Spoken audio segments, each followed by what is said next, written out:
भारतीय गाय का, देसी गाय का दूध पीने से अगर बच्चे को हम 10-12 साल तक पिला देते हैं जी, तो बच्चा अपराध मुक्त होगा, रोग मुक्त होगा और संस्कारों से युक्त होगा। जब गौ के उत्पाद हम लेके आएंगे तो सड़क पे घूमने वाली गाय को लोग अपने घरों में बांधेंगे। जब गोबर की कीमत लोगों को पता चलेगी, गाय के गोबर से आज दिए भी बन रहे हैं, गाय के गोबर की आज मूर्तियां भी बन रही हैं, गाय के गोबर से आज बहुत सारे काम खाद वगैरह भी बन रहे हैं।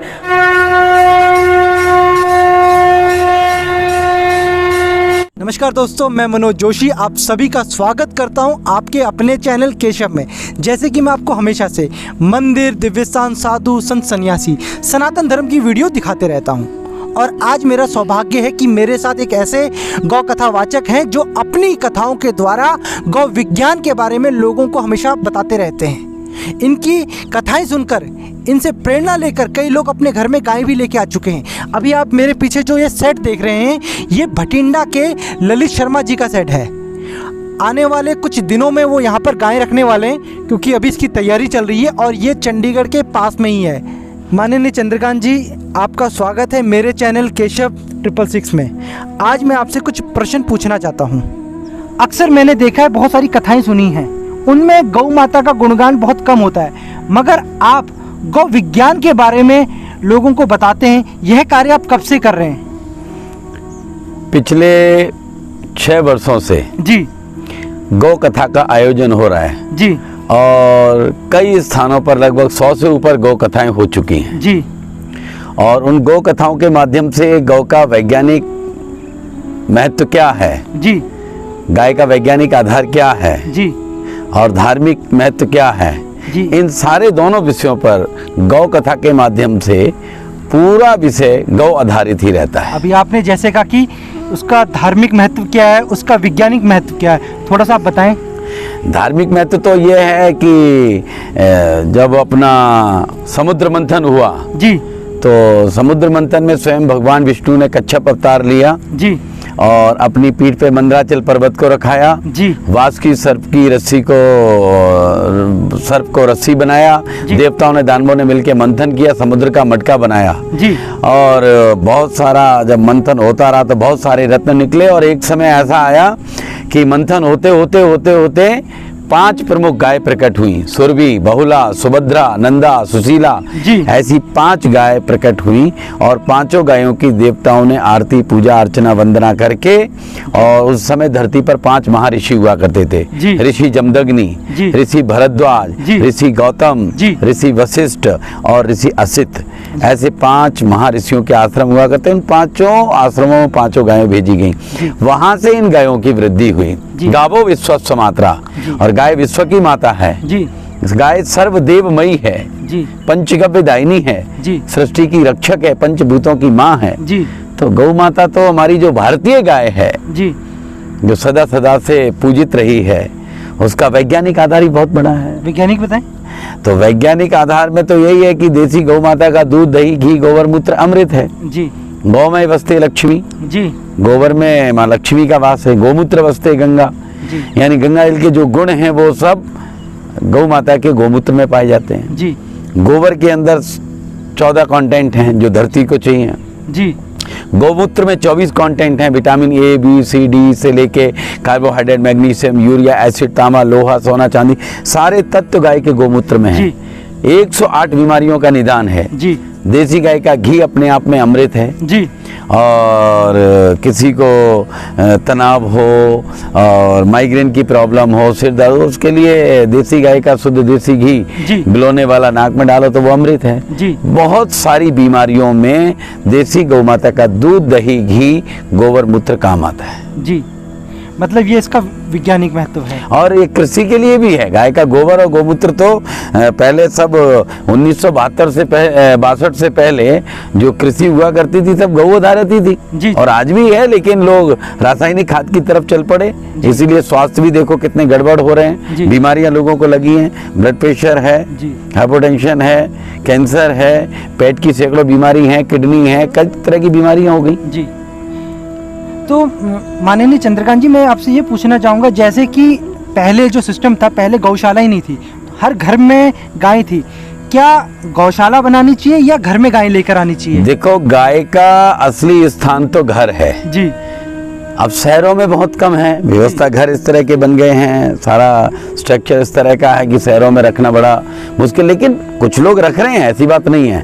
लेकिन गांव में हर किसान के घर में देसी गाय हो जी। और शहर में हर घर में देसी गाय का दूध उपलब्ध हो, और जो भारत जिस चीज के लिए प्रसिद्ध है, आज उरुग्वे कंट्री है जी, छोटी सी कंट्री है, 40 लाख की आबादी होगी ज्यादा से ज्यादा जी, उसके हर घर में भारतीय गाय है, हर घर में जी। और वो निर्यात करते हैं सामान, गौ माता के दूध, दही, घी, गोबर मूत्र से बनती है चीजें, वो भेजते हैं अन्य जगह पर। उरुग्वे कंट्री हो, उसको गाय को अपना उन्होंने सब कुछ मान रखा है। जी, जी।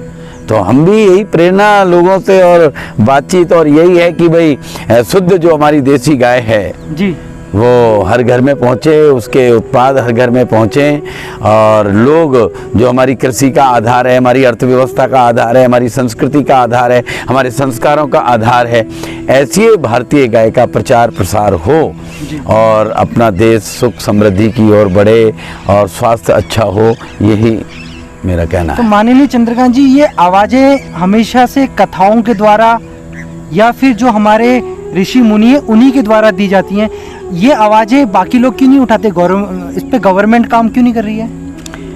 नहीं, गवर्नमेंट भी अपनी अपनी पॉलिसी कोई ना कोई देती है, लेकिन गवर्नमेंट का काम गवर्नमेंट का है जी।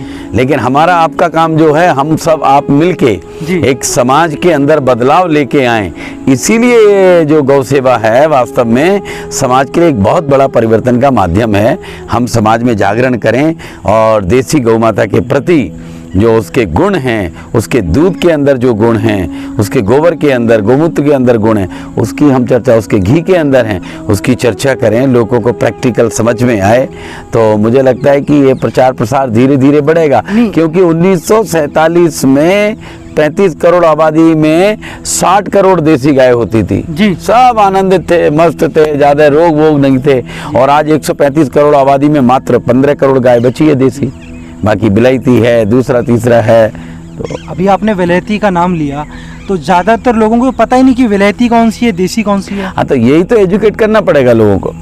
गांव गांव जाना पड़ेगा, अच्छा, लोगों के ट्रेनिंग कैंप लगा के, लोगों को बता करके कि जो भारतीय गाय है, जिसके हम्प है, झालर है, सींग है, नाभि है, तो और सबसे बड़ी पहचान है उसकी आंखों में डालो तो अपनापन आता है जी। ऐसी भारतीय गाय के बारे में लोगों को जागरूक करना, यही हम सबका अभी काम। आपने एक शब्द लिया था, ट्रेनिंग देनी पड़ेगी, तो ऐसे जो ट्रेनिंग के लिए तो विश्वविद्यालय भी बनने चाहिए, ये शिक्षा हमारे स्कूल में भी देनी चाहिए, और मैं तो कहता हूँ कि हमारे पाठ्यक्रम में ये एक होना चाहिए अध्याय बच्चों के लिए। बहुत अच्छी बात है, और ऐसे लोग कर भी रहे हैं शुरू, कुछ गवर्नमेंटों ने किया भी है, और ट्रेनिंग का भी चल रहा है कि भाई गाय के प्रोडक्टों की ट्रेनिंग है, और गाय के जो उत्पाद हैं उनकी भी है, गौ चिकित्सा की भी ट्रेनिंग है कि भाई एलोपैथी नहीं तो होम्योपैथी से भी कैसे चिकित्सा हो सकती है, और गाय के गोबर से जीवामृत, घनामृत, कीट नियंत्रक ऐसी चीज़ें बनती हैं, कंपोस्ट खाद की ट्रेनिंग दी जाती है। आज जगह जगह डिस्ट्रिक्ट में शुरू हुए हैं, और हम लोग भी अपने प्राइवेट माध्यम से भी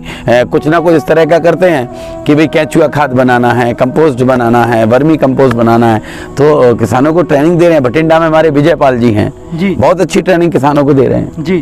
तो ऐसे जगह जगह काम, देवला पार एक बहुत अच्छा स्थान है जहाँ पर हर तरह की चीज़ें, वहाँ गौ आधारित दवाइयाँ भी बनानी सिखाई जाती हैं जी। ऐसे और कई गौशालाओं में अब काम शुरू हुआ है। एक मैं आपसे एक प्रश्न और पूछना चाहूँगा, कई लोगों ने मेरे से पूछा है, भैंस के दूध में और गाय के दूध में अंतर क्या है?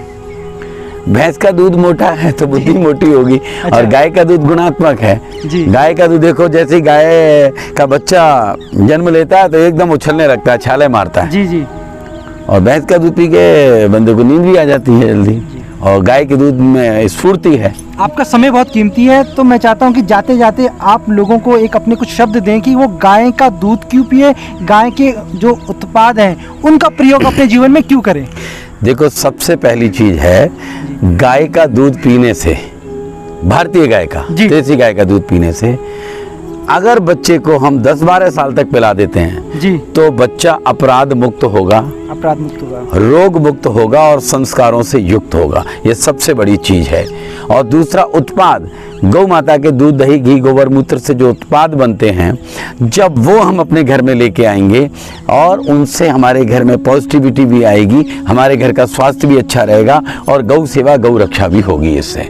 तो उत्पाद हम अपने घर में लेके आएँ तो हम गौ की सेवा इस प्रकार भी कर सकते हैं। अभी आपने गौ रक्षा बोली, जैसे कि आजकल बहुत सारे गौ रक्षा दल बने हुए, तो ये क्या गौ रक्षा दल सही है और भी बनने चाहिए? नहीं, देखो सही गलत का हम नहीं कह सकते, हम तो मेन बात जो कह रहे हैं गौ सेवा, सेवा में ही सब कुछ है। मतलब जब सेवा करेंगे तो रक्षा होगी। जब गौ के उत्पाद हम लेके आएंगे तो सड़क पे घूमने वाली गाय को लोग अपने घरों में बांधेंगे। जब गोबर की कीमत लोगों को पता चलेगी, गाय के गोबर से आज दिए भी बन रहे हैं, गाय के गोबर की आज मूर्तियां भी बन रही हैं, गाय के गोबर से आज बहुत सारे काम, खाद वगैरह भी बन रहे हैं। तो गौ सेवा के माध्यम से ही गौ रक्षा होनी है। और मेरा एक और कहना है कि माता पिता का सत्कार करो, गौ माता से प्यार करो। बहुत बहुत धन्यवाद आपका। तो गौ कथा वाचक माननीय चंद्रकांत जी का बहुत बहुत धन्यवाद। उन्होंने आज आप सबको जो आज ये बातें बोली हैं, आप इसे अधिक से अधिक शेयर करें।